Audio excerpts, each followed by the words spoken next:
नमस्कार। इलेक्ट्रोकेमिस्ट्री के next lecture में हम लोग डिस्कस कर रहे हैं कि सेल अभिक्रिया की उष्मागति की मात्रा और उसकी गणना किस तरह की जाती है। Calculation of the thermodynamics qualities of the cell reaction.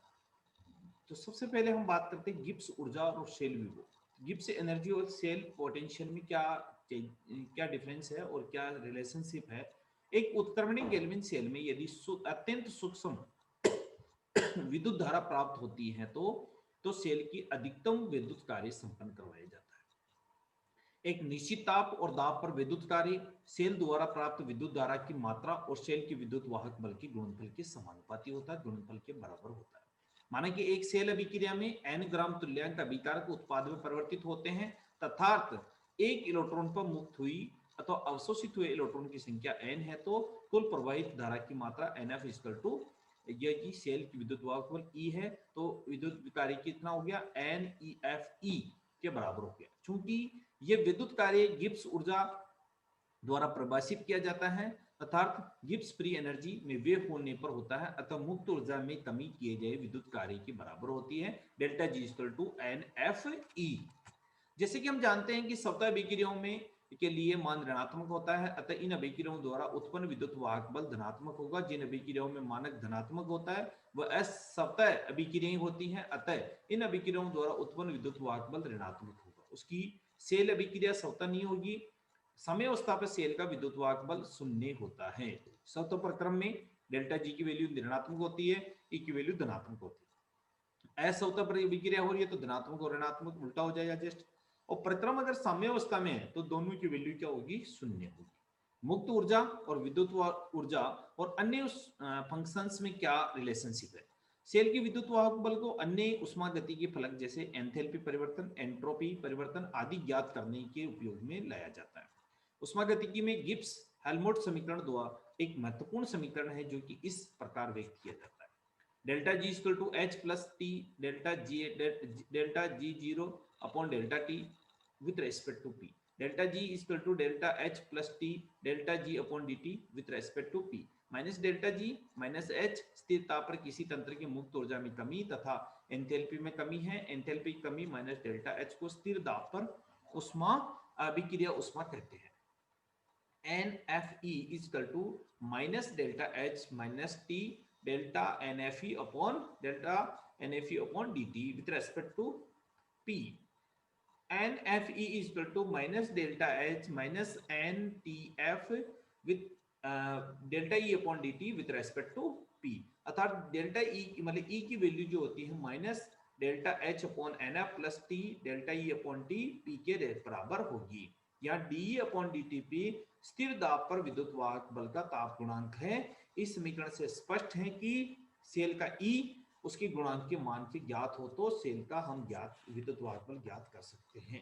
Delta G equal to delta H minus T delta S entropy परिवर्तन है तो minus N F E equal to minus equal to delta H minus T delta S equal to delta H N F E. अर्थात इस समीकरण के द्वारा हम क्या निकाल सकते हैं डेल्टा एस की वैल्यू कैलकुलेट कर सकते हैं। मानक विभव और साम्यावस्था स्थिरांक में क्या डिफरेंस रिलेशनशिप है। Determination of equivalent constant from the standard cell potential. एक मानक सेल विभव जिसका मान मानक इलेक्ट्रोड विभव ज्ञात किया जाता है का उपयोग करके अभिक्रिया की समय स्थिरांक का निर्धारण किया जा सकता है। एक रासायनिक अभिक्रिया में दो अर्ध सेल की अभिक्रियाओं को युग्म माना जाता है। उदाहरण के लिए N1A plus N2B equal to M1C और M2D। तो के की वैल्यू गोल्बर्ट और वाल्की के नियमानुसार एक स्थिरांक निकाल लेंगे, इसके द्वारा निकाल लेंगे। यदि अभिक्रियाओं में सेल अभिक्रिया मान लिया जाए तो नेक्स्ट के समीकरण अनुसार इसको इस तरह व्यक्त करते हैं। Del E cell equal to E0 minus RT NF log of AC और A का D फिर A का A और A का B। उपरोक्त समीकरण में साम्यावस्था पर डी सेल की वैल्यू 0 होने पर तो ई सेल इक्वल टू ये हो जाएगी और इसकी log ऑफ 10 की वैल्यू log ऑफ k की वैल्यू इस तरह निकाली जाएगी।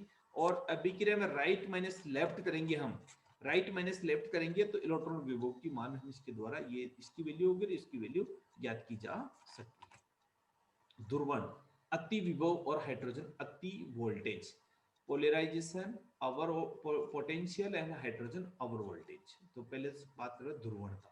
ध्रुवण क्या? गैल्वेनिक सेल में विद्युत रासायनिक अभिक्रिया में परिवर्तन होता है, इससे तंत्र की मुक्त ऊर्जा में कमी होती जाती है, सेल अभिक्रिया स्वतः होती है, अर्थात समय के साथ विद्युत वाहक बल कम होता जाता है।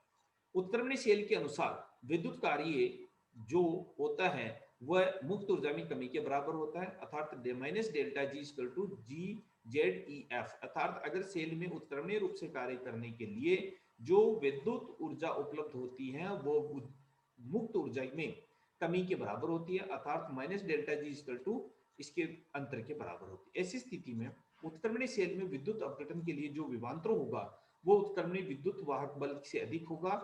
इस प्रकार सेल में विद्युत अपघटन के लिए लगाया गया विभव सैद्धांतिक विभव से अधिक होगा, अर्थात वे ध्रुवित हो गए हैं। ये अतिरिक्त विभव ध्रुवित विभव कहलाएगा, अर्थात इस प्रक्रिया को ध्रुवण कहते हैं। ये वास्तव में कॉपर इलेक्ट्रोड और हाइड्रोजन में एकत्रित हो जाने के कारण होती है। इस कारण से विद्युत धारा कम होती है, अंत में शून्य हो जाती है। इस प्रभाव को सेल का ध्रुवण कहते हैं।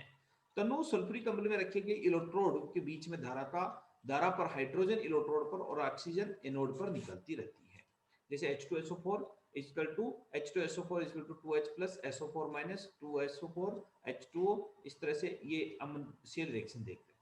विलयन की बार धारा कैथोड से एनोड की ओर बहती है, जबकि विलयन के अंदर वो एनोड से कैथोड की ओर बहती है। यदि बैटरी को हटा दे तो दोनों इलेक्ट्रोडों को एक गैल्वेनोमीटर से जोड़ दे तो दोनों इलेक्ट्रोडों के बीच अल्प धारा प्रवाहित होती रहती है, किंतु इस धारा की दिशा विद्युत अपघटन के दौरान सद्भावने वाली दिशा के प्रतिकूल होती है, अर्थात वह धारा सेल के भीतर एनोड से कैथोड की ओर बहती है। इस कारण से यह है कि विद्युत अपघटन के दौरान प्रयुक्त प्लेटिनम इलेक्ट्रोड हाइड्रोजन और ऑक्सीजन के बुदबुद ढक जाते हैं और गैस इलेक्ट्रोड बन जाते हैं। क्योंकि इन नए इलेक्ट्रोडों का विद्युत वाहक बल बैटरी के विद्युत वाहक बल के विपरीत है, इसलिए इसे विरोधी विद्युत वाहक बल कहते हैं। विरोध कर रहा है, इसलिए विद्युत अपघटन के उत्पाद द्वारा फलित विरोधी विद्युत वाहक बल की गणना को ध्रुवण कहते हैं।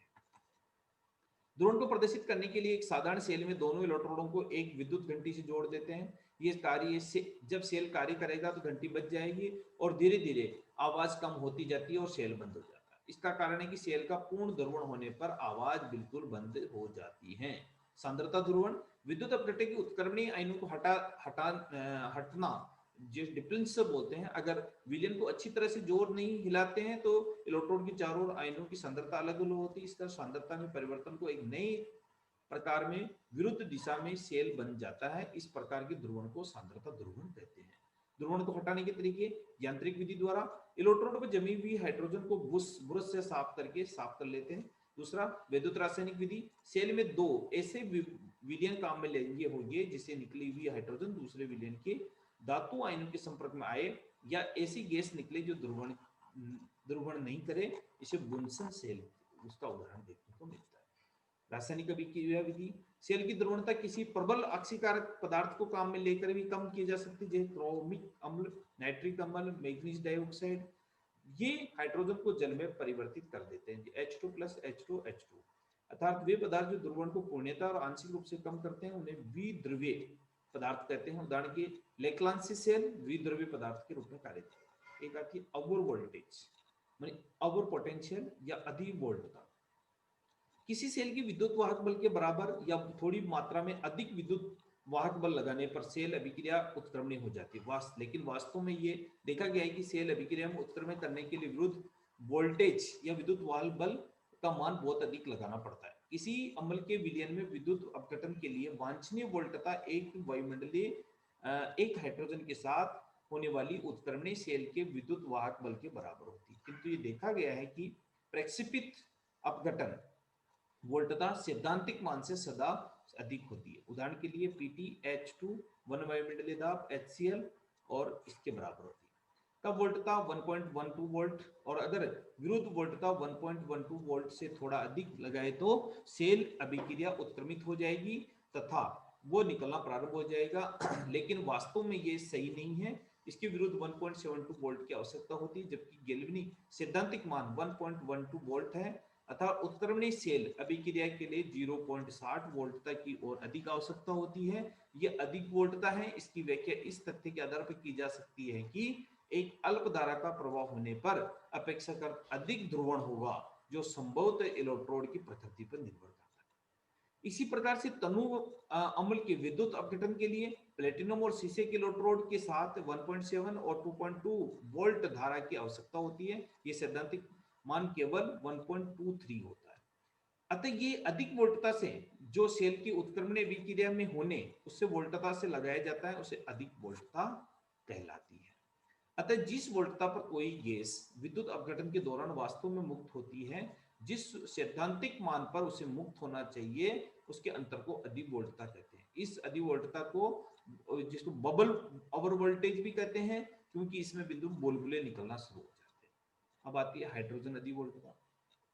इस प्रकार तनु सल्फ्यूरिक अम्ल के विद्युत अपघटन के लिए प्लेटिनाइज या प्लेटिनम शीशे इलेक्ट्रोड लेते हैं। उत्क्रमण सेल में हाइड्रोजन गैस निकलती है। प्लेटिनम के अलावा अन्य इलेक्ट्रोड जैसे जिंक, कैडमियम, टिन, मर्करी आदि ले तो अधिक वोल्टता का मान 1 वोल्ट से अधिक होगा। अतः जिस वोल्टता पर हाइड्रोजन गैस विद्युत अपघटन के दौरान वास्तव में मुक्त होती है, जिस सैद्धांतिक मान पर उसे मुक्त होना चाहिए था, उसे अंतर को हाइड्रोजन वोल्टता कहते हैं। इस प्रकार एनोड पर किस वोल्टता से ऑक्सीजन मुक्त होती है, वो जिस सैद्धांतिक मान को मुक्त होती है, उस अंतर को ऑक्सीजन की अधिक वोल्टता कहते हैं। ये टेबल देखिए, इस टेबल में हाइड्रोजन अधिक वोल्टता और ऑक्सीजन अधिक वोल्टता दोनों की वैल्यू साथ में दी हुई है। तो जैसे प्लेटिनाइड में, प्लेटिनियम में, पैलेडियम में, सिल्वर में, इनकी वैल्यू, दोनों की वैल्यू अलग है। धातु में हाइड्रोजन अधिक वोल्टता अधिक है तो ऑक्सीजन अधिक वोल्टता कम होती है। ये एक दूसरे की विपरीत है, पर सत्य भी, विपरीत भी है, सत्य भी है। अधिक वोल्टता पर विद्युत धारा, पीएच, ताप, शुद्ध अशुद्धियां और दाब पर असर पड़ता है, मानी कि इसके द्वारा असर देखने को मिलता है। तो ये है हमारे पास में पोलराइजेशन और उससे रिलेटेड बात हमने इस लेक्चर में की। धन्यवाद।